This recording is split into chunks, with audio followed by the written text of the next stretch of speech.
Hello, welcome back. If you've been here before, if not, hi, my name is David. I make videos talking about media that I want to talk about. This is my series called Fear Entity Exploration, based off of the Magnus Archives, which is a horror podcast written by Jonathan Sims and Alistair J. Newell.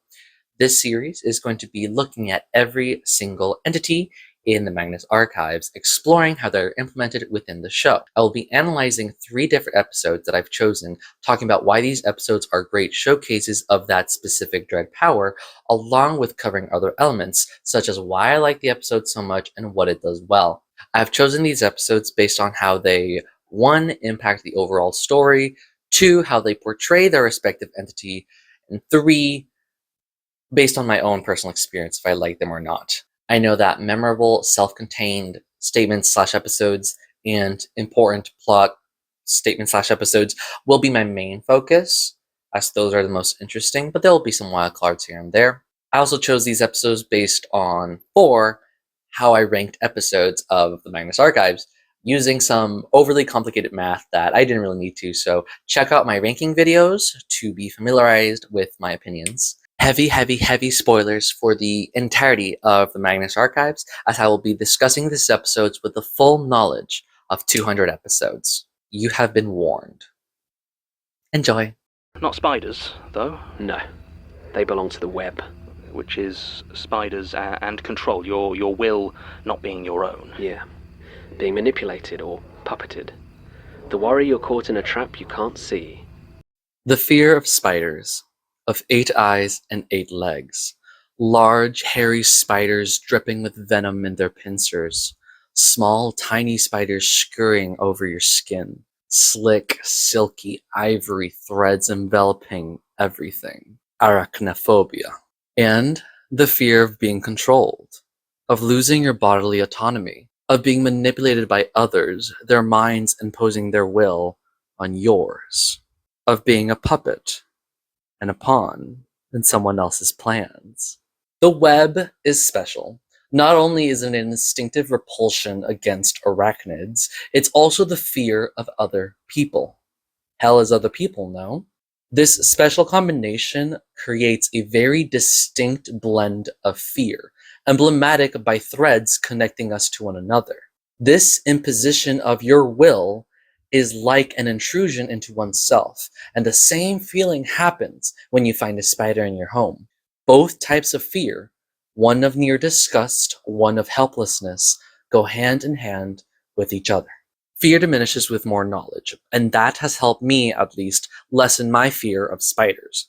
Knowing that, though numerous, most spiders are more or less harmless helps in facing them. Also, they are beneficial to the environment, killing the insects that would be pests.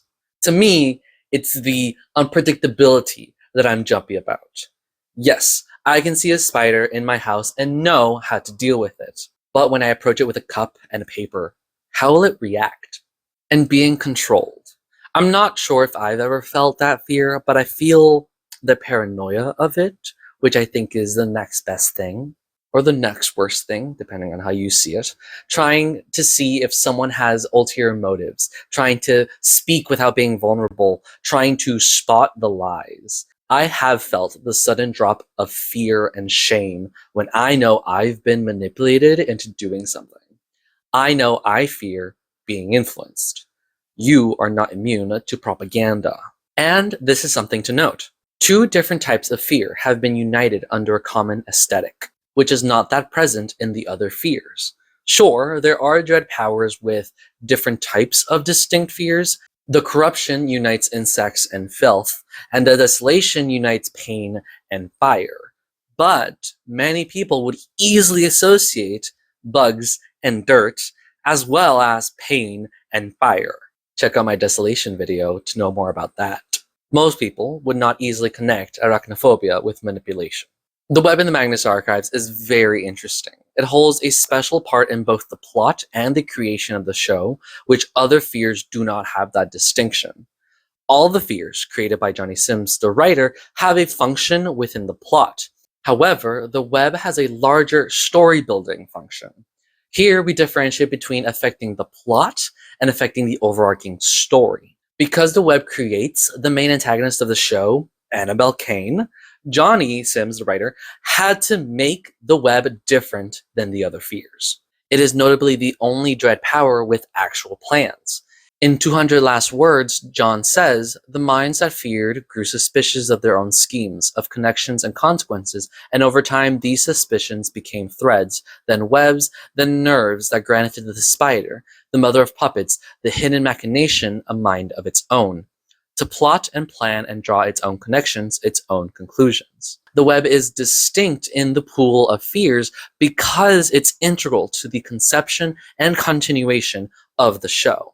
Because the web is made of two distinct parts, I can see the authorial intent in its creation. It is special because it has to be for the show. And this is simply an observation. In fact, I think it's a very interesting way to create an antagonist out of eldritch cosmic horror beings. In many cosmic horror stories, the plot and conflict arises from the protagonists dealing with other characters or events caused by the eldritch forces, but never the eldritch force itself. It's kind of the definition of cosmic horror. By having the web make plans, it helps lead the story towards a conclusion, adding in conflict between the protagonists and the eldritch being, by proxy of Annabelle and Jonah, along with the conflict between protagonists and other characters. Per my count, there are only 10 episodes with statements or events that solely feature elements, aspects, or avatars of the web, not counting overlapping episodes. The web leaves me intrigued because while it's doing a lot of background work, the individual episodes with focuses on the web are pretty middle of the road, in my opinion. I want more, you know? A lot of manifestations with the web feature the imagery of spiders with the themes of control, sometimes skewing to one side or another. It's an imperfect balance, but I think it does this well. Similar to the eye, a lot of interesting moments regarding the web happen in smaller bursts between episodes, mainly setting up for the plot.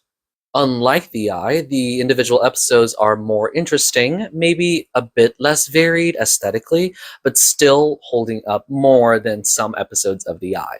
In my opinion, the web doesn't reach the high highs of the past fears that I've touched on, or fears that I'll touch on in the future of this series, nor does it reach any low lows at all.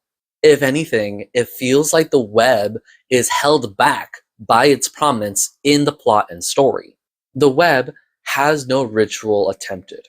As said in 134 Time of Revelations, Peter Lucas hypothesized that the web likes how the world is right now, with people playing against each other. This follows with the revelation that the web knew about the non-renewable resource created in The Change, or the London Incursion as we recently learned in Protocol, and through the reveal of its plan to escape through the terror in reality at Hilltop Road. Therefore, the episodes focused on the web tend to be either standalone or a continuation of a plot thread, but there isn't usually a climax or an end reached in these web plot threads. An aspect I liked a lot in Season 4 was the ending of plot threads for different fears in prior seasons, along with the continuation of Annabelle's plot thread. Big stakes in sacrifice to the individual episodes. What I want to do is look at the 3 episodes I've chosen about the web and use them to explore the things I really like about the web and the individual successes of the episodes. As I said before, I'm making this series in ascending order from the entities I like least to most like. So, of 15, the web is number 11. I'll let y'all guess what my top 3 entities are. For the web, the 3 episodes I've chosen are 69 Thought for the Day, 81 A Guest from Mr. Spider, and 110 Creature Feature. Then they simply measured what, if any, response the subject had to something they couldn't see, hear, or otherwise be aware of. Sometimes the subject was told there were people on the other side of the glass when there weren't, in order to get a control group and weed out any placebo responses. The subject's name was Annabelle Kane. Case number 0101811, statement of Darren Harlow regarding a failed psychology experiment at the University of Surrey. Original statement given 18th of November 2010, released June 14th, 2017.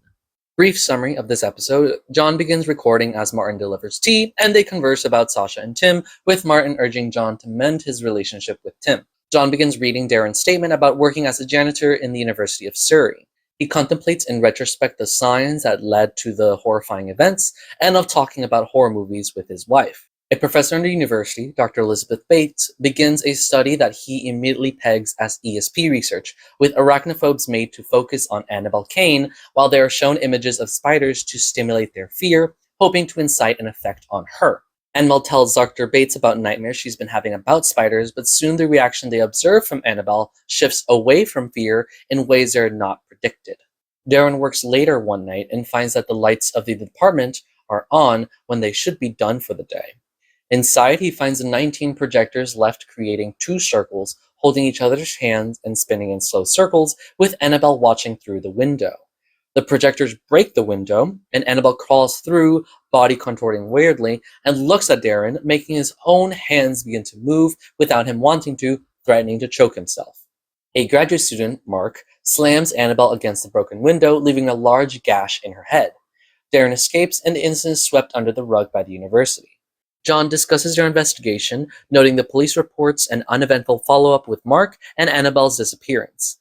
In the supplemental, John is frustrated with his investigation into the tunnels and Gertrude's death drying up and needs to know the truth. I chose this episode to talk about because of all the Annabelle-centric episodes. This one is my favorite. Most of her episodes are pretty notable, but I think that this debut is special because it sets her up.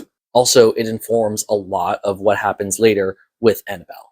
The conversation between Martin and John continues plot moments between the members of an institute from episodes prior. They don't know about this, but not Sasha's increasing isolation from the core group and the mention of Tom, her boyfriend, is continued here, along with Tim and John's conflict coming to a head in 65 Binary, with tensions boiling over about John's paranoia and the Institute's hold on them, not letting John fire Tim or letting Tim quit.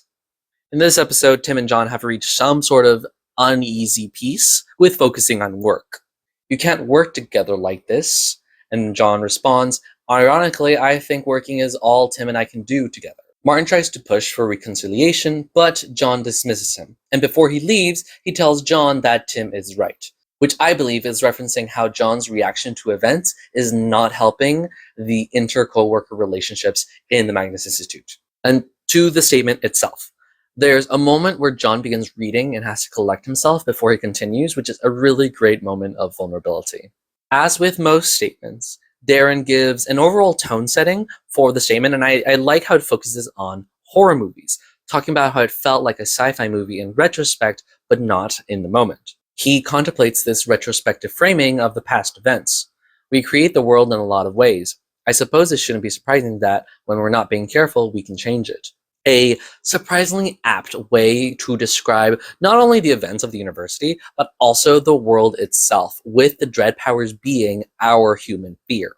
There's a mention of Darren being the only white janitor, possibly being the reason he's the only one that talks with the scientists, which is a subtle commentary on class and race relations. The show doesn't tend to focus on class and race relations, mainly because, as stated in the extended introduction of 185 Locked In, Johnny tries to avoid using the trauma of real life as a direct source of horror, instead focusing on the fantastical aspects of horror. Here, Darren is awarded with access to close information due to his race, which supersedes his class. However, this is simply a vehicle of conveying information, being a third party to the events witnessed and not a participant. He does become a victim, but through his own choices. Any janitor could have been working late and experienced what he did. Any janitor could have walked away. He did not. It's only through luck and the requirements of the show that Darren both knew what was happening and also stumbled upon the events of last night. It's like, I guess, the opposite of plot armor. Plot vulnerability? I hope this is the last time I talk about 185. I do not like that episode. Darren talks with Dr. Elizabeth Banks and seems very familiar with her, calling her Liz throughout. While talking about the study, I admit I used this re-listen to fully understand the structure of this study. Again, we have people courting the fears, creating situations with intense fear that they will regret later. This throws back to Darren's mention of changing the world around you. Calling a spade, he calls this an ESP study, or extrasensory perception, which is what ESP stands for. He says he enjoys hearing about that. Not that I mind it, of course, I love that crap. I'm a horror nut, but I generally tend towards the more sci-fi end. Demons and ghosts have never really got me, but give me aliens or the sinister powers of the human mind, and I am there.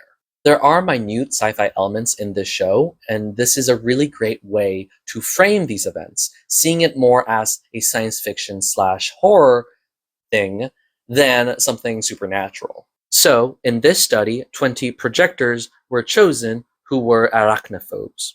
Any number of them would be placed in a room with a two-way mirror so that they could see through, but it would look like a mirror on the other side. The arachnophobes were made to focus on the other subject on the other side of the mirror and then be randomly stimulated with videos of spiders creating brief stings of fear. The hope was that this acute fear reaction would affect the subject.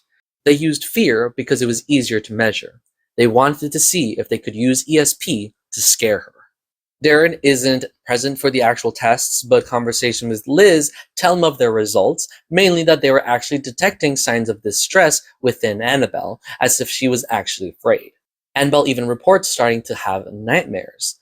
Liz was excited, telling me how the dreams seemed to map very well to the physiological responses they have been recording, how Annabelle had dreamed of tiny legs running along her veins like a web.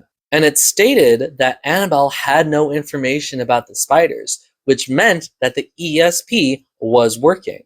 I really like how Darren's position as a janitor grants him some insights. Similarly to Five Thrown Away, being the person cleaning up can tell a lot about what's happening. He had to clean up the vomit of one of the projectors who had to leave the study, showing how intense the fear response was among the projectors. He also had to begin to clean up a lot of cobwebs.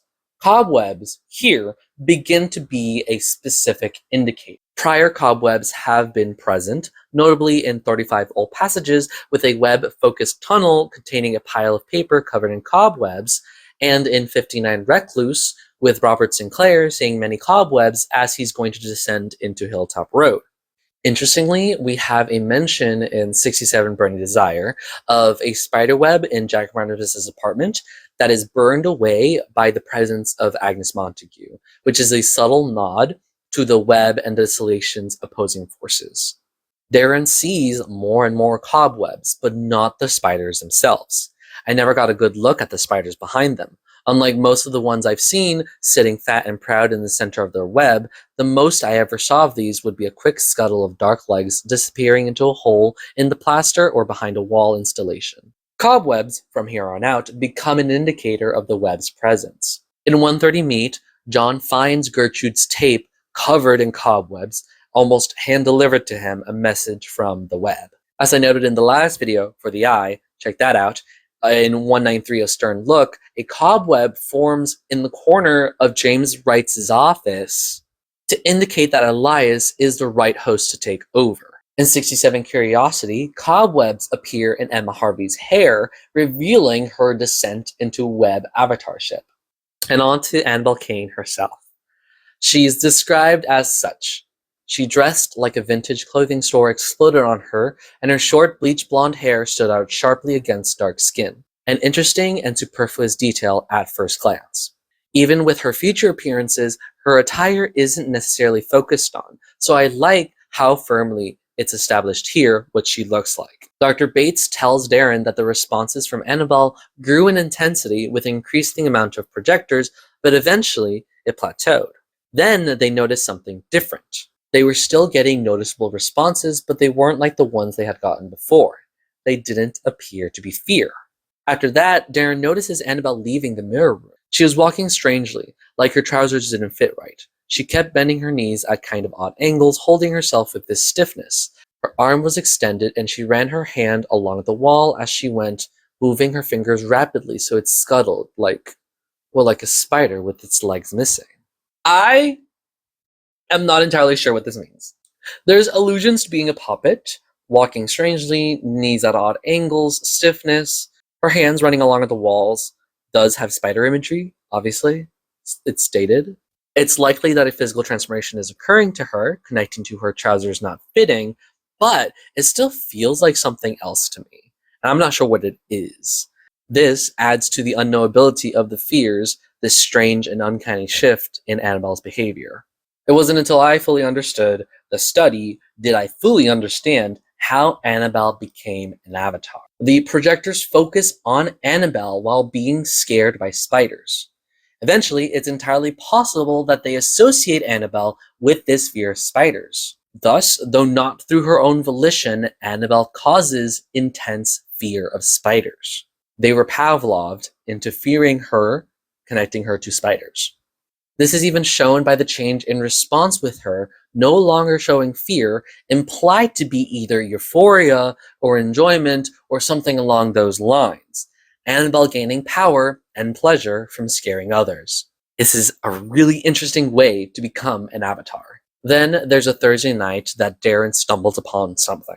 All the arachnophobes, Liz's projectors, were stood in circles, the one inside the other. Their hands and arms were locked together in a complex interlocking pattern, and they walked around, rotating the whole thing slowly but surely.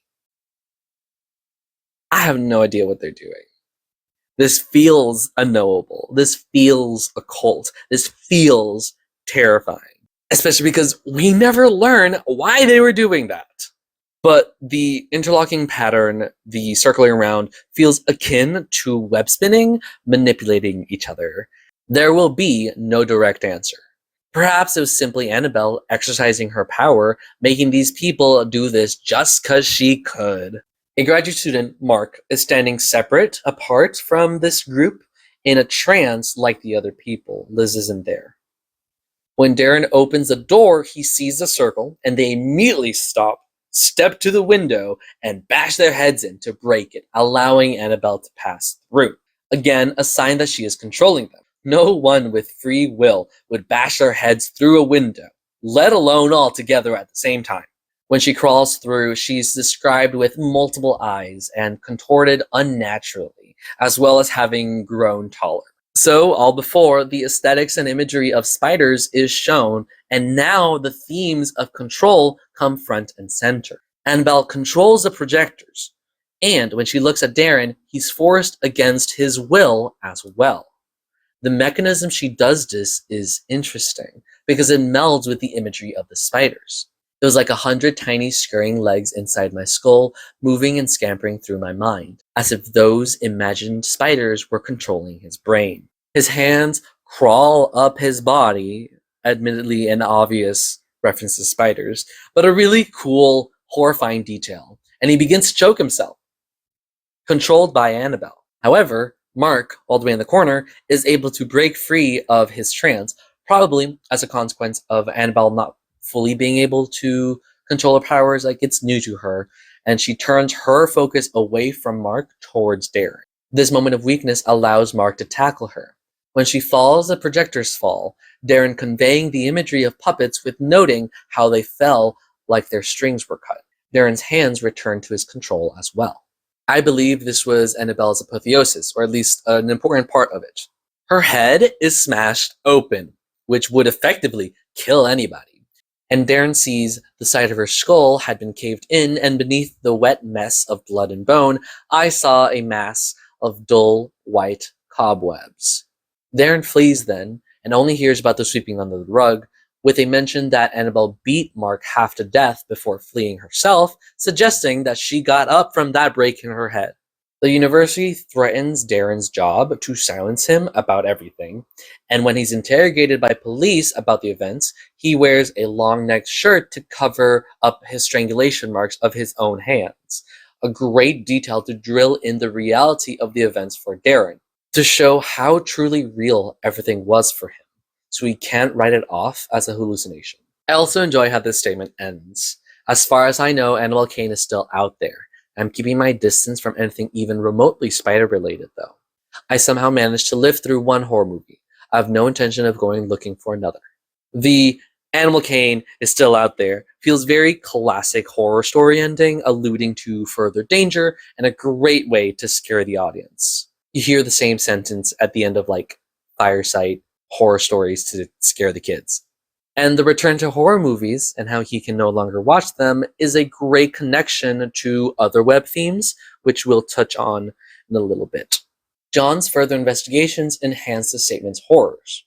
He adds how the arachnid angle was never discussed by the news, as well as Mark Voigt's mental degradation as a result of the events, and the many police reports and news articles that report on Annabelle Cain's psychotic break. The ending sting has John stating how the 19 projectors disappeared in the year since. I cannot help but wonder how many cobwebs might be found in their old homes. Again, setting cobwebs as calling cards for the web. Annabelle Cain, from then on, becomes a prominent antagonist in the series. She doesn't appear ever in season 3, but in 121 Far Away, she's alluded to, with Oliver Banks contemplating why he came to tell an unconscious John about his statement. Honestly, I'm still not sure why I'm here, but you know better than anyone how the spiders can get into your head. Easier to just do what she asks. She, likely being Annabelle. As I stated prior, in Season 4, many plot threads are starting to conclude. Notable to this video series, People's Church of the Divine Host, the Cult of the Lightless Flame, the Everchase, and the Rituals, all are ending plot threads. Alongside episodes focused on the extinction, we also have episodes with Annabelle Cain doing something. What is she doing? Not sure, but the simple fact that she becomes a focus while other things are ending means she's becoming important.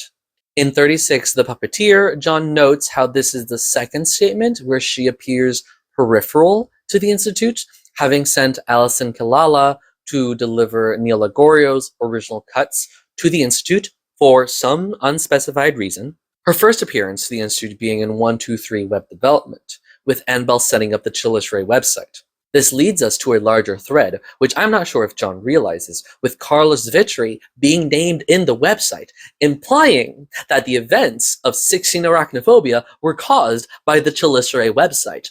And of course, it's important to note that it's the Institute's investigation into Vitri that leads to 22 Colony, with Martin investigating his apartment, Vitri's apartment, and attracting the attention of Jane Prentice to the Institute, therefore instigating John's entrance into the world of the Dread Powers and furthering Jonah's plan. Layers upon layers of plans, all instigated by Annabelle Cain. I will say, her prominence in Season 4 leads to an unresolved conflict that I didn't quite enjoy. In 146 Threshold, when Basira, Melanie, and Daisy confront John about him taking statements from victims, John talks about how he feels compelled to do so, and Basira makes a connection to Annabelle Cain as he says she's been watching the Institute. They start wondering if Annabelle is controlling or manipulating John, or just manipulating their actions in general, which leads to 147 Weaver exploring Hilltop Road and finding Annabelle's statement. All throughout, the four of them question their actions, wondering if they're playing right into the web's plan or not, which creates this hesitation in their actions. Then they begin to constantly question their actions. Though Annabelle tells John straight up she's not controlling him, she still leaves enough ambiguity in regards to the manipulation, and throughout the rest of the season, every new development is questioned whether Annabelle left it or not. This confusion and hesitation, I feel, doesn't add much to the story, but at least it's in brief moments and not focused on. Further in Season 5, Annabelle becomes an even more prominent character. Along with Helen, John and Martin's trek through the fear domains is peppered with interactions with Annabelle, mainly her trying to contact Martin. In 181 Ignorance, we finally get a full conversation with Annabelle, amazingly voice acted by Chioma Nwalioba. I apologize if I mispronounced her name. We've heard her voice earlier in the season, but now she, Martin, and John meet face to face, and every line she says drips with subtext and manipulation. We get glimpses of mentions of her scheming, but there's no concrete answers for us or John and Martin. Annabelle continues to be a mystery. This episode sets up major revelations within the plot of the story, more so than any episodes prior. Thematic moments of spiders and movies mentioned here will set up for further episodes that are amazing and terrifying. The conclusion of Annabelle's story in the last episodes of Season 5 wraps up her threads in the story, which all started from a moment in John's past. It's Mr. Horse. and he's brought you his son. The close-up on that fly's face is an image that still comes to me when I'm having trouble sleeping. Then the text, Mr. Spider wants more. Case number 01718002-A. Statement of Jonathan Sims regarding a childhood encounter with a book formerly possessed by Jürgen Leitner. Statement recorded by subject February 18th, 2017, released November 22nd, 2017. A recap of this episode. John begins recording, highlighting his former position of head archivist at the Magnus Institute. He's been reflecting on how he began investigating the paranormal, how he got embroiled in the past events of the show, and states how it all stemmed from an encounter with a book owned by Jürgen Leitner. He tells about his youth, being raised by his grandmother at age 8, and being a precocious, stubborn, and smart aleck child who wanders when bored. His grandmother would buy a stack of cheap books to get him to sit still and read, and one day he discovers a book called A Guest for Mr. Spider, with a plaque marking it as owned by Jürgen Leitner. Younger John reads the book about an anthropomorphic spider waiting in his house while 3 anthropomorphic insects knock on his door, each offering different things, which Mr. Spider rejects. All the while, the illustrations get messier and redder with more webs growing around him. The last page has a cutaway panel that invites the reader to knock, which John almost does, but a neighborhood bully interrupts him. John discovers he's somehow walked to the park without knowing it, and now the bully begins to read the book and also begins walking. John follows behind, wanting to get the book back, and they reach a door as the bully reaches the cutaway panel. He knocks on the book, and the door opens, with long, bony, hairy spider legs reaching out and grabbing the bully, taking him into the door. Present John laments not knowing his name and states that this is the first time he's encountered the paranormal forces Jürgen almost told him about. He talks about wanting allies, but knows it'll be difficult with his former co-workers believing he killed Jürgen, Sasha, and Gertrude. Georgie Barker arrives, and we discover that John's been staying with her, telling her he's had a workplace dispute that has displaced him. He promises to tell her what's going on, and she goes to record her podcast, What the Ghost. This episode is special because it intersects a lot of interesting things. Not only is it the beginning of Season 3, but it's equal parts an important moment for the plot and a showcase of how extensive the web's reach is. It's also a damn good episode. We're coming right off of 80 the Librarian, with Jürgen Leitner's lore drop and his subsequent brutal pipe murder by Elias. Now, the status quo has been established as John instinctively starts saying he's the head archivist, but corrects himself as former head archivist, which is a huge change for us to experience. We get insight to his worldview, saying he knew about the supernatural. There were supernatural things in the world, but they were rare, isolated and exaggerated, vastly outnumbered by wild tales and drunken imaginings. However, to him, Jürgen Leitner stands out as a true supernatural force, a true evil force. All throughout Season 1, at least, John stayed in denial about the supernatural stories he's had to read, but only when Leitner's name is mentioned does he remove any skepticism about the supernatural. As early as 4 Page Turner, John notes how much harm has been done by Leitner's books. He describes his childhood. As I said, this is a great look at the background of our main character. His parents died when he was young, and by 8 years he's living with his detached but loving grandmother. I like how John tries to be diplomatic about her, saying she wasn't the best, but she was still trying her best. And I think that's a rather safe and realistic view of someone needing to raise her son's child. That's paternal grandmother. John says at that time it was a year or two after Leitner's library has been destroyed, which occurred in 1994, which would make John about 30 years old in the present day of Season 3. John reflects how he was a difficult child, and he wandered a lot.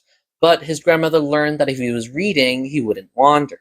Then she struggled with finding books he'd enjoy because he wanted to read original work. He named Diana Wynne Jones as an author he read, who wrote Hell's Moving Castle. The bulk bought books, say that 3 times quickly, were randomly taken, which means he got some children's books mixed in with thrillers. He references The Elephant and the Balloon, which the wiki states may be a reference to the book The Elephant and His Balloon from the British sitcom Black Books, which aired from 2000 to 2004 and produced by Big Talk Productions, which Johnny Sims would, I guess, be kind of person to add in that sort of obscure reference, considering UK and stuff. That's what the wiki says. These bulk bought books, bulk bought, these bulk bought books, there we go, is where Mr. Spider comes in. The fact that he can recall this book in extreme detail, yet he hasn't seen it for 20 years, is subtly terrifying.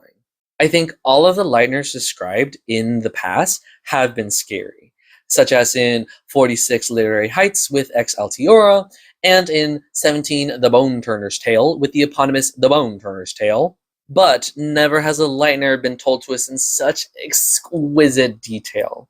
It's like we're reading it, unlike the other statements which felt more like retellings. This is, we are reading this with him. Furthermore, this book also fits in well with the creepy children's story subgenre, like scary stories to tell in the dark, sinister, or the Babadook, which adds a different and unique edge that separates it from other Lightners. A lot of the horror within the descriptions comes from a tension between the known and the unknown, as we see early on. Instead of the garish colors that I expected, the color was monochrome, matte white with scratchy black webs covering its corners, and in the middle of the cover, half written, half carved in a childlike hand, was the title, A Guest for Mr. Spider. We have the framework of how children's books should be, but then there are elements that are incongruous with that. This contrast creates the creepy tone that builds as we continue reading through it. The setting and the pages themselves are described as blank and bare, with 2 doors, the simplicity useful in showing what to focus on. There's anxiety and anticipation for the blank pages to be filled, either with text or more illustrations. Some pages have no text at all and only slightly change the illustrations. He is staring, it seems, at the door on the left. On the next page, the image is identical, save that the arms are now in different places. The third and fourth are the same again. There's no text on any of them. This not only is incongruous with what we know about children's books, but to me, you get this feel that this could be like a creepy video you find on YouTube randomly in the middle of the night. As the story continues, the room gets messier, bloodier, and with more webs, and the text gets more and more obtrusive. This fulfills the anticipation of the blank pages in a satisfying way while also being very disturbing. Mr. Spider is described in a cartoonish yet odd way. He stood upright on his spindly back legs, attached to a disproportionately swollen abdomen. The rest of his legs were splayed at odd angles, as though in the middle of some sort of dance, and his head had no mouth, but was covered asymmetrically with 8 eyes of all shapes and sizes. On the top of it there sat a small bowler hat, which had been drawn in a splash of red ink, unlike the black and white which made up the rest of the image. The contrast between a simple children's book character, conveyed by the bowler hat, and the grotesqueness of the illustration, conveyed by the disproportionately swollen abdomen and asymmetrical eyes, adds to the horror. As the story continues, his body begins to grow the more he eats his guests. Mr. Spider's titular guests also create horrifying tension. Their names and descriptions feel very familiar in the worlds of children's books. Mr. Bluebottle, Miss Fruit, and Mr. Horse are references to easily identifiable types of flies that the children might know about, and their bright clothing adds to this childlike feel. But it's their reactions that pull away from these traditions. Trepidation, anxiety, stark fear, and openly weeping, not the emotions usually connected to children's stories. The text is simplistic and repetitive, which is usually present within children's books.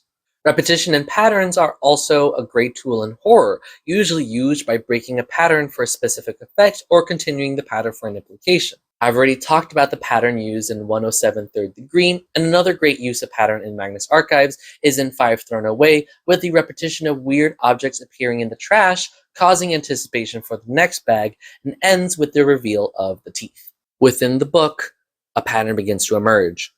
There's stark text of knock knock, and the guests offering something to Mr. Spider, which happens 3 times with cake, flowers, and Mr. Horse's son. Despite the pattern, Mr. Spider's reactions change, creating suspense with how he'll answer. The text states he doesn't like cake, and doesn't eat flowers, and when Mr. Horse gives him the sun, Mr. Spider still wants more.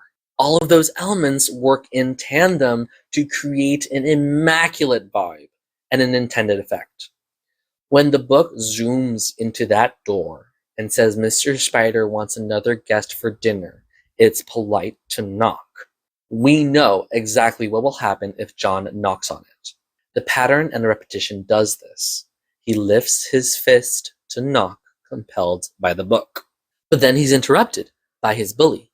John feels bad that he can't fully remember the kid's name, and there's a lot of guilt here, despite John realizing he couldn't do anything else in this situation.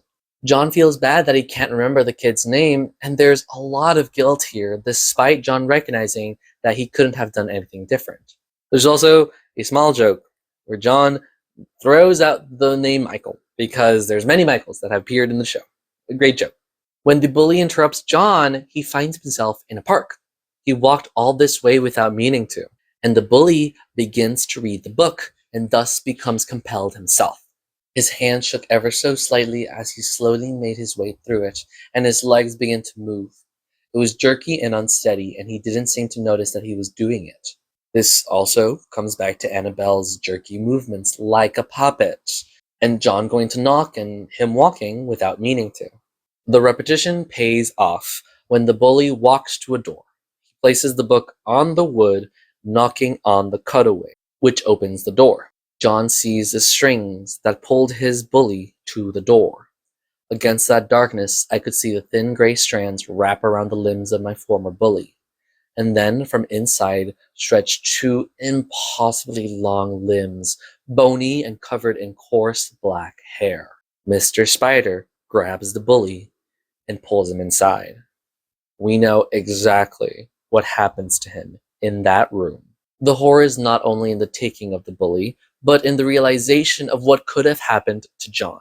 It's not a surprise that the bully was taken, yet it's still terrifying to witness, especially with the contrast of the realistic spider arms to the cartoonish illustration of Mr. Spider. I think the building of this creepy story is so well done. It's doing so many things at the same time, sending different signals to our brains, setting up expectations, breaking some of them down, but keeping others. It's unsettling and familiar at the same time, which is so amazing. I adore the Mr. Spider Lightner. John continues his recording talking about how he used his revulsion to Lightner to fuel his academic pursuits. He reflects on how this was his first encounter with the Dread powers and how it affected him. He then talks about wanting allies, which in 86 Tucked In leads him to contacting Melanie for help. Georgie Barker, voiced by Sasha Sienna, enters, and we learn more about her and her podcast, What the Ghost. There's mentions of sock money and mattresses, suggesting Georgie getting sponsors for her podcast.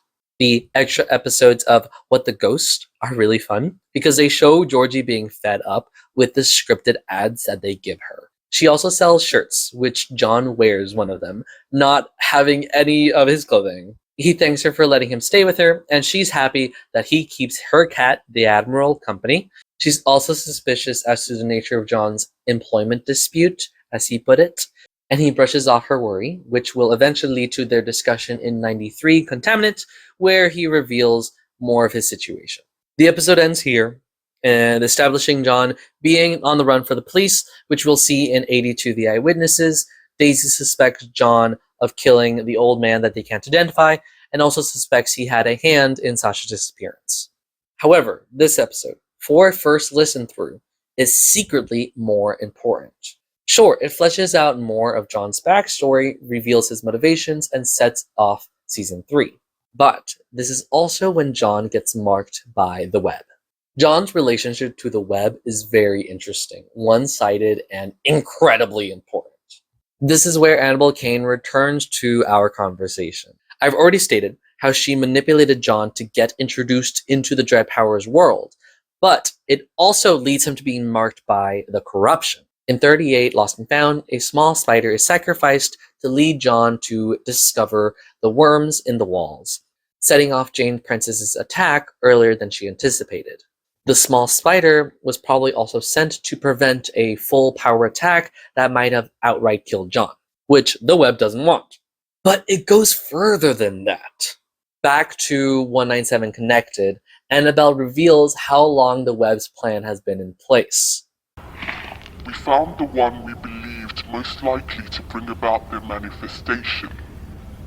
We marked him young, guided his path as best we could, and then we took his voice.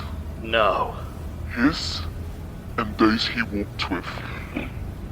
We inscribed them on shining strands of word and meaning and used them to weave a web which cast itself out through the gate and beyond our universe, so that when the fears heard that voice and came in their terrible glory, they might then travel out along it. Here, she alludes to the multiple ways that the web has manipulated John. Relevant to this episode, marking him young is alluding to a guest from Mr. Spider. This shows how important this event was, how it was planned. Annabelle refers to herself as we, and since she either wasn't alive at that time or at least not working for the web at that time, this suggests that there are other web avatars manipulating things in the background.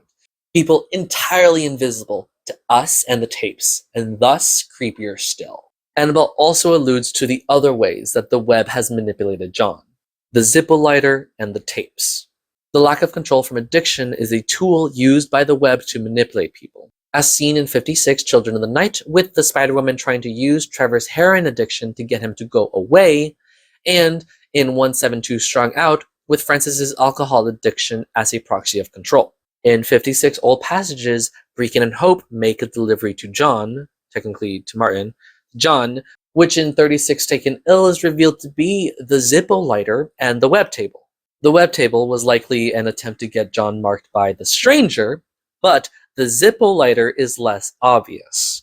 The web table I don't count as a manipulation on John. It's definitely like a prod by the web for Jonah's plan. When John gets the lighter, he begins to smoke. The lighter is used to make John not learn important information. In 80 the Librarian, John's disbelief at Leitner's information makes him leave to smoke, allowing Elias to brutal pipe murder Leitner, making sure John doesn't learn too much and disrupting Jonah's plan. In 111 Family Business, with John and Jerry talking about fears, John again wants to leave to smoke, but his need for knowledge and Jerry's insistence keeps him rooted. Perhaps he's getting even more powerful, too powerful for the web to interfere here. And then there's the tapes. In 196, This Old House, it's revealed that Annabelle offered another option to Martin that ensures John survives, and shows the rift, along with the web made of the tapes. Martin thinks the tapes were used to spy on them, but she says, "Oh, Martin, you have no idea who's listening, do you?" This echoes what others have said in the past, questioning the tapes, like Tim, Sarah Baldwin, and Max Musterman. Throughout the show, the tapes have been seen as tools of the eye, recording the horror. As more of the web/Jonah's plans begin unfurling, the more the tapes take a mind of their own. They turn on without anyone prompting, beginning as early as 82 The Eyewitnesses, refusing to turn off while Daisy and Tim are talking, and more obtrusively in 91 The Coming Storm, with the tape turning on by itself inside John's bag while being kidnapped by Daisy. When this happens, it feels like the tapes are wanting to record important information, such as in 113 Breathing Room, a tape turning on by itself inside Gertrude's storage unit. In Season 4, the tapes turning on seem to have a purpose. In 121 Far Away, a tape records Oliver Banks' statement, turning itself on. In 126 Sculptor's Tools, a tape makes sure to record Martin and Peter's conversation, and in 156 Reflection, a tape makes sure to record Martin's extinction statement. Further, John uses said tapes turning on to know when there's something important. In 141 Doomed Voyage, John and Basira noticed a tape recorder turned on, leading John to discover Floyd Matharu's statement about Mikhail Salesa. In 147 Weaver, the tape turns on inside Hilltop Road, which alerts John, Basira, Melanie, and Daisy to something important, and this leads them to discovering Annabelle Kane's statement. The tapes become an important tool in the web's plan, which the characters pick up on, thinking it was part of the eye wanting to just experience events. Speaking to John and Basira in the giant chasm that was Hilltop Road, Annabelle has reached the end of her part, having revealed the fruits of their plan. The lighter will set off the gas main under the Institute to destroy it, and the web of tapes will lure the powers out through the rift in reality. It's all been planned out. Annabelle exits stage left, never to be seen again. John was going to withhold the lighter from Georgie, Melanie, Basira, who were going to set off the gas main, to make sure that he becomes a pupil and doesn't let the powers escape, planning to kill the powers and stopping Annabelle's plan. Yet, in 199 Seeing It Through, John and Georgie go to smoke, and Georgie comments on the lighter. Nice lighter. You didn't want to tarnish the image of the prophets. Just didn't think they wanted one of their revered leaders puffing away in the corner. In that moment, the web manipulates John, distracting him. I should probably quit myself then. Then you won't mind if I hang on to this? Georgie takes a lighter. In 200 Last Words, the Panopticon is destroyed, and Elias is killed, and John becomes the pupil. But John forgot that he gave Georgie the lighter, which leads to the original plan to continue, and to make sure that their world is fixed, Martin stabs John. The Dread powers flee and pass through the rift, just as the web planned. All around John, the web had been making subtle pushes, from marking John to giving him a smoking addiction, to having the tapes record important moments. The web and Annabelle Kane have always been manipulating events. I'm sorry I've deviated so much from A Guest for Mr. Spider, but I wanted to show how much of the plot and story comes directly from that episode. He told me over the phone that he was producing a new film, that it was going to be his masterpiece. Then he started to describe it, and I don't know how much of what I felt was déjà vu and how much was just dread. I asked if he had found a copy of the film or a script, but he just laughed. Better, he said. I found the book it was based on. Martin Blackwood, archival assistant at the Magnus Institute, recording statement number 0121403, statement of Alexia Crawley, given March 14th, 2012, released July 11th, 2018. Brief summary of this episode. Martin begins reading Alexia's statement, and she describes her complicated relationship with Dexter Banks. She worked as a cinematographer in many of his films and struggles with dealing with his directorial... That's the word I messed up on. She worked as a cinematographer in many of his films and struggles with dealing with his directorial whims and his attempts to recreate old films he's seen. One day, Dexter calls Alexia saying he found the book that was adapted into a movie he had watched that he wanted to emulate, and they begin production and filming of Widow's Weave, an homage to an old Japanese film about a large spider terrorizing a small town. Dexter seems to check out from the process, allowing them to cast no names without any of his input, but he does say he's managed to get Neil Lagorio to fabricate the large spider.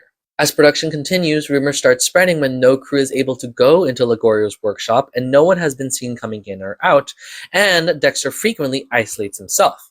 One point, Alexia, being the closest person to him, is assigned to ask him a question about scheduling, and she finds the editing room filled to the brim with film strip, and Dexter suspended in the air with maybe an extra pair of limbs.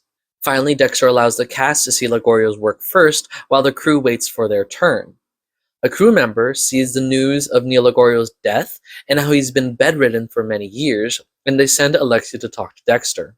Inside the workshop, she sees a large spider cocooning the cast in silk, and it hides from Alexia's sight.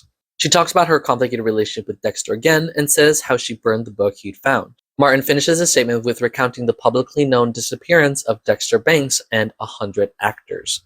He says Basira was able to discover that every year a body washes up in California, desiccated and empty, with one being identified as an actor who worked on Widow's Weave. In a separate recording, Basira has just told Martin about the threat Elias did to Melanie, and they put notes together to realize that Elias is not omnipresent and is susceptible to being distracted, and they go into the tunnels to hide from his gaze. After the heaviness of the last two episodes and their implications, Creature Feature is much more tamer in comparison. This episode is almost standalone, being only briefly connected to one other episode, but it can still function in isolation as well. In fact, I think I'd prefer it to be in isolation. I've tiptoed around it in the last two episodes, But in this episode, as in other episodes and moments, the web is sometimes packaged along with discussions about film and television. As I said before, when talking about 69 Thought for the Day, Darren Harlow mentions horror movies a handful of times in regards to how the ordeal felt like in the moment and in hindsight. This is less of a direct connection, but as I noted in 81, I guess from Mr. Spider, the constant still illustrations with almost nothing changing feels like frames from a film reel. Here, and as we'll see going forward, the web sometimes becomes connected to film and television. Alexia's discussion about her relationship with Dexter, her history in the industry, and career as a cinematographer slash director of photography is interesting to me personally because I want to go into the film industry, but not too connected to the web, so I'll be quick about it. When I first heard her say almost every famous director that we know who has a distinctive visual style has simply managed to lock down a talented DOP, I took to paying attention to not only the work of the director, but the work of the cinematographer as well. With current film classes I'm taking, I've also started paying attention to writers, producers, and other crew members, mostly in terms of looking at them as viable career paths within the industry.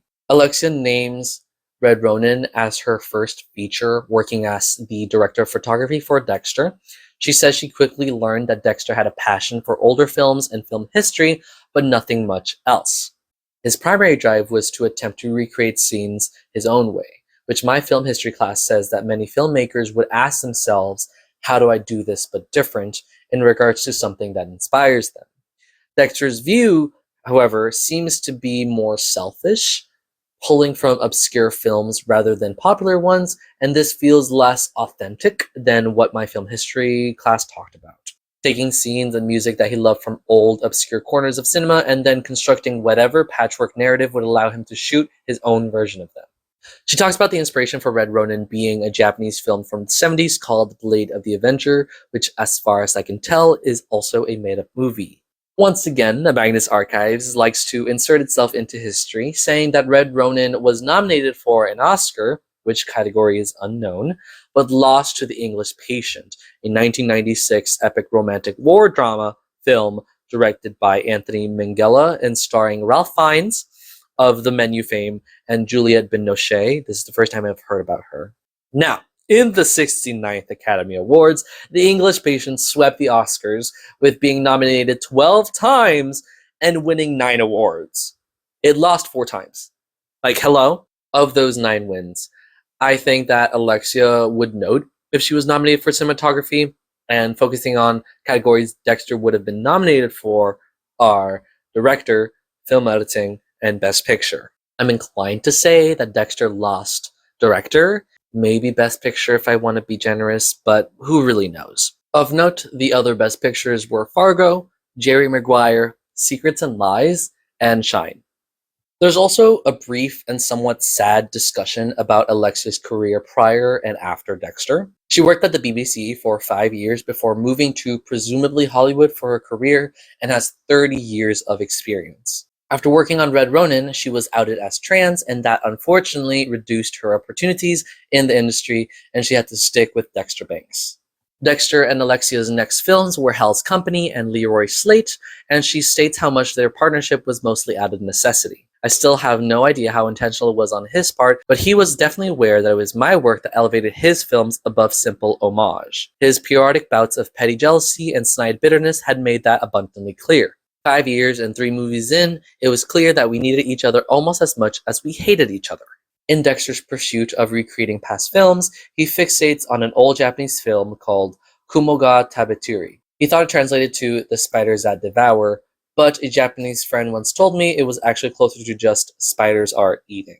Dexter says it's an old takusatsu, which means a live-action Japanese film with heavy use of practical effects. This term was coined by Eiji Tsuburaya, who co-created the Godzilla and Ultraman franchises. He remembered watching it when he was younger, and the descriptions of the moments he liked are actually very chilling. And although there were vignettes in the lives of those under the spider's shadow, they all ended the exact same way, with the character in question marching slowly and calmly into its waiting jaws. This imagery evokes the puppetry common in web statements, and as many other statements contain, everything changes with a book. Dexter tells Alexia he found the book that was adapted into the film and that it was better than finding the script or the film itself, which grates at Alexia, who knows that Dexter would never prop a book above a film. Near the end of the statement, Alexia says she'll burn the person who owned the book, further implying that Dexter had found a lightener. The film Dexter begins to make is called Widow's Weave, with returning crew, but strangely for Alexia, he didn't care about casting. He asked Debbie Connor, our casting director, to get him as many no-name, untested hopefuls as the script needed. A bit later, it's described how one of these no-names, Brendan Omar, was one of the few people Dexter actually paid attention to and listened to. I'm not sure what his role was in the entire ordeal, besides the ex-Methodist priest in the film itself, and the emphasis on Omar doesn't really pay off in any way, so I'm not sure why he's highlighted. If you can discern his purpose, please let me know. Dexter also hires Neil Ligorio to create the giant spiders for the film, which Alexia is excited for as she worked with him prior. He's a famous practical creature effects filmmaker working from the mid-70s to early 2000s with the advent of CGI. Alexis says how he brought a lump of wood and steel to life, the huge intricate mechanisms that allowed his crew to puppet it into motion that was so natural you could forget that the back of it was completely hollow. Again, puppetry. However, when he supposedly begins making the spider, Dexter barred anyone from seeing inside the workshop. Dexter curtly explained that Neil had become reclusive in his retirement and had only agreed to work on this picture on condition of absolute privacy. We'll return to Neil's overall impact in the show in a bit. Also, double entendre, I guess. Reclusive, recluse spider. This has been done before. As production continues, Dexter becomes increasingly erratic and impulsive, ruining a whole day's work and burning money for the production. Interestingly, he wanted to film using celluloid instead of digital, which led him to edit the dailies at the end of shooting days. Two things here. One, dailies are the raw, unedited film stock that is developed, synced to sound, and printed on film reels to be seen by the director and crew, allowing for a review of the footage. Dailies became less common as, when shooting digitally, it's easier for instant replay. You can just pull it up on the camera. But Alexia specifically says Dexter was editing the dailies. And when we watched them, I'd often noticed that certain shots were missing, stuff I was certain that we'd filmed. I brought this up to him once, and he called me a liar to my face. Odd behavior occurring. And two, I'm not sure if this fully counts, but this feels synonymous to the difference between analog and digital recording discussed in 95 Binary by Tessa Winters. Looking back, she says magnetic tape. Everyone thinks it's analog, but it's digital. A lower tech version than what we use now, but people forget that it was used to store computerized data for decades. Maybe it reminds people of the film reel, or maybe nostalgia turns everything analog. She only evokes film reel as a comparison, and this suggests that film stock is more analog than John's magnetic tape. This also brings into mind 77 The Kind Mother, where Gertrude discovers that magnetic tape and Polaroid, also an analog method, are resistant to the not them from changing the depictions. There's some sort of conversation happening about the medium of recording information. And I don't know enough about the processes of all of film reels, magnetic tape, Polaroids, etc. But it's at least very interesting that this distinction returns here. Perhaps Dexter's edits of the raw footage were attempts to hide or remove things that could be early precursors for events later.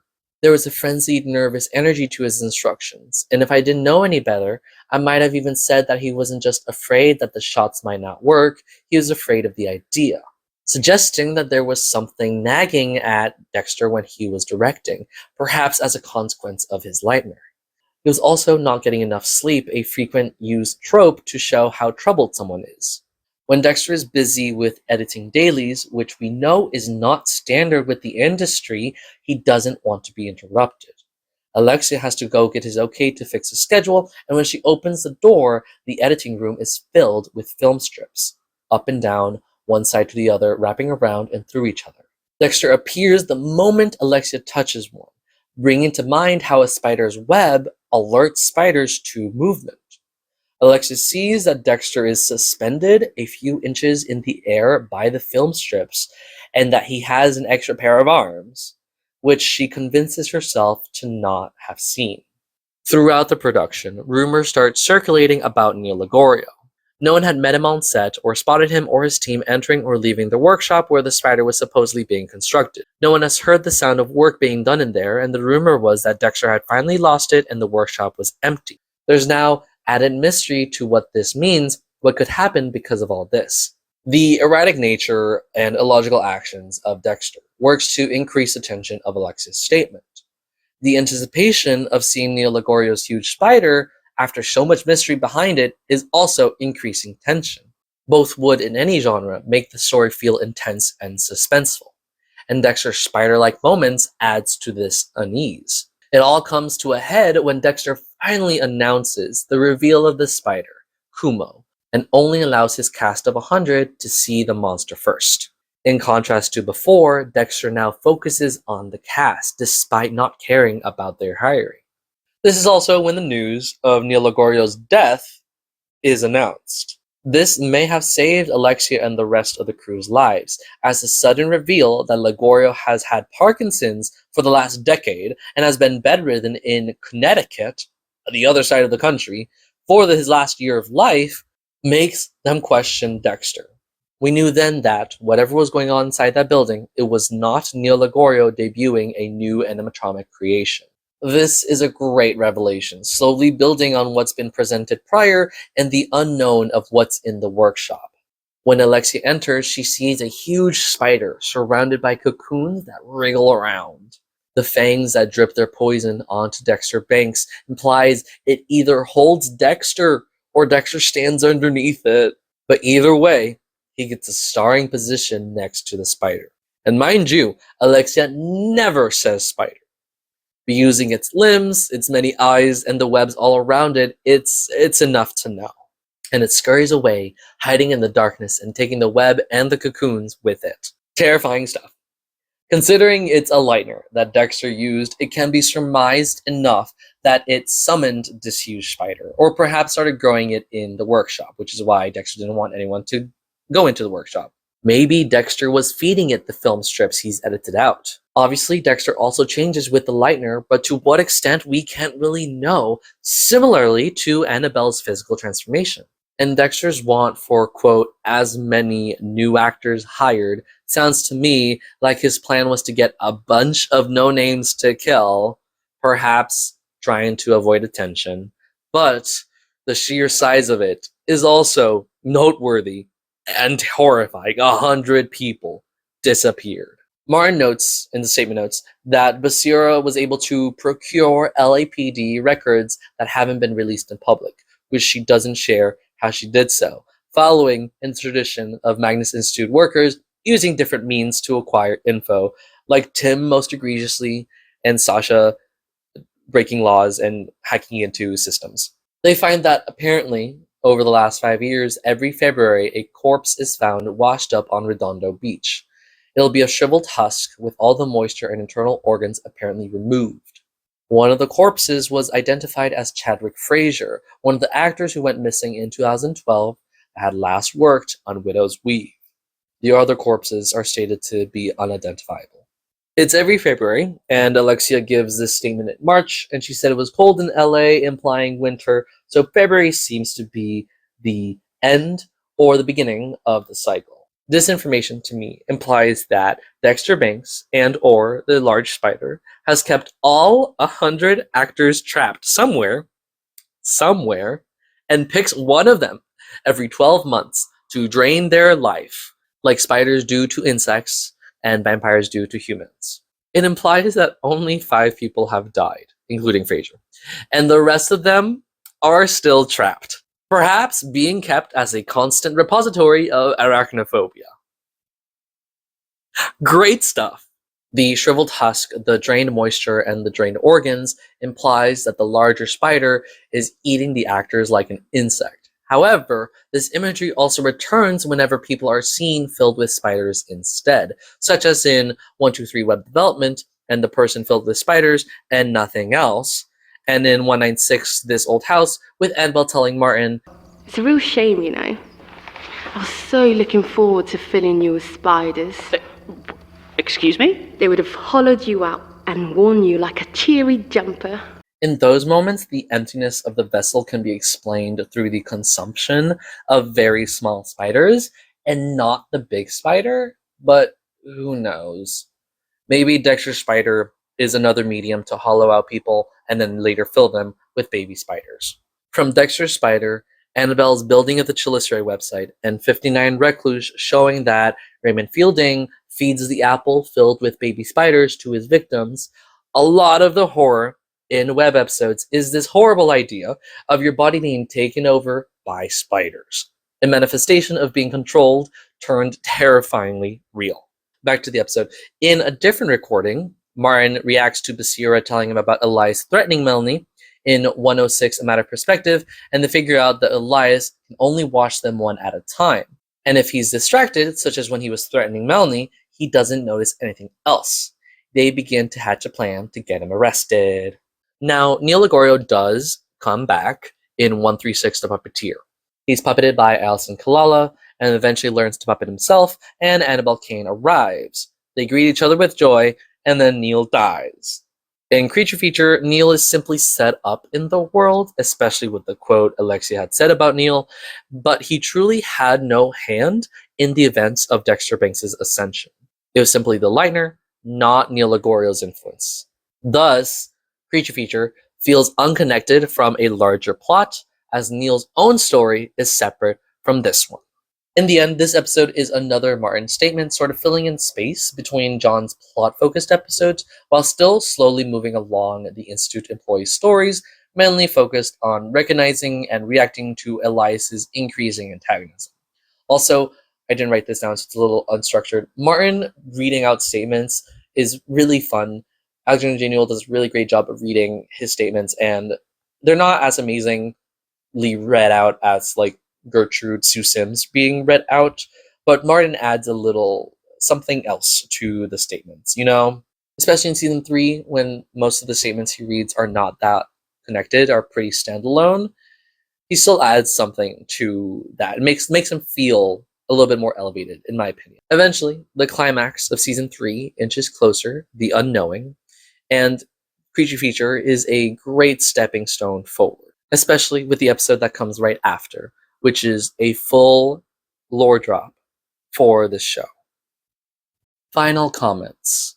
These 3 episodes I like for different reasons. 69 Thought for the Day introduces the series antagonist, Annabelle Kane, with an amazingly creepy statement. 81 A Guess for Mr. Spider has a great Lightner. The writing is amazing, and it shows when John was first marked by one of the dread powers. 110 Creature Feature is a great look into the filmmaking world with horrifying implications. I would rank the episodes from best to least best, 81, 69, 110. I may have ranked 110 over 81 in my season 3 ranking video, but after diving into the writing, I've come to enjoy it much more than 110. Like I said before, the web leaves me intrigued more than satisfied. These 3 episodes, compared to the last 12 episodes that I've covered in this series, would land somewhere in the middle if I was sort of like ranking them, boosted only by their competency and their characters. In my hypothetical top 10 episodes of Magnus Archives, which I do not have a list like that, I have not done that yet, at least, I don't think there would be any web-centric episodes in that top 10, nor would any web episodes appear in my hypothetical bottom 10 episodes of Magnus Archives, which is also a hypothetical. No web episodes would appear in my top 10 or my bottom 10, is what I'm saying. I'm left wanting more from the individual episodes. The plot-heavy inclusions of the web, how important it is to the show from a top-down perspective, is more than enough representation for the web.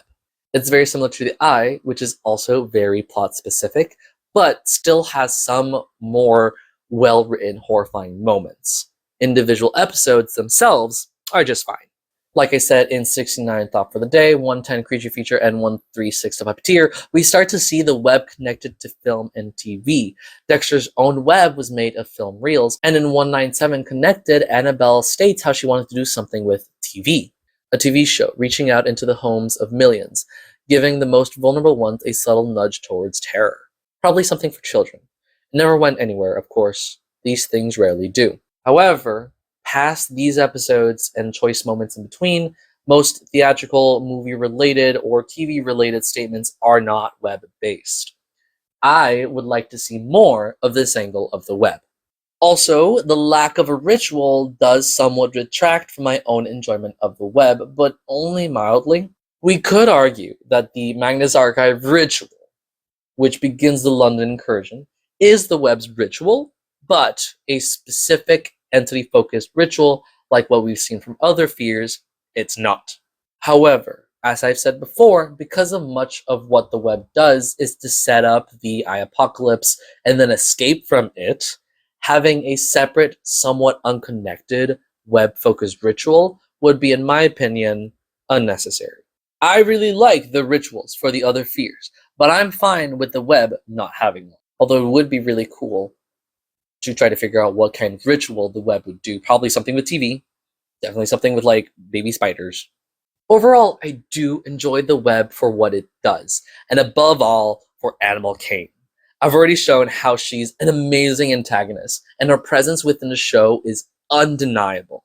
She is one of my favorite avatars, and I'm just a little disappointed that Chioma Nwalioba never got to read out a statement. Perhaps it would be antithetical for Annabelle's character and purpose in the narrative, but I would like to see it. I think it was a missed opportunity to not have Chioma Nwalioba read out the statement in 147 Weaver. I think that would have been a great moment for that performance to happen.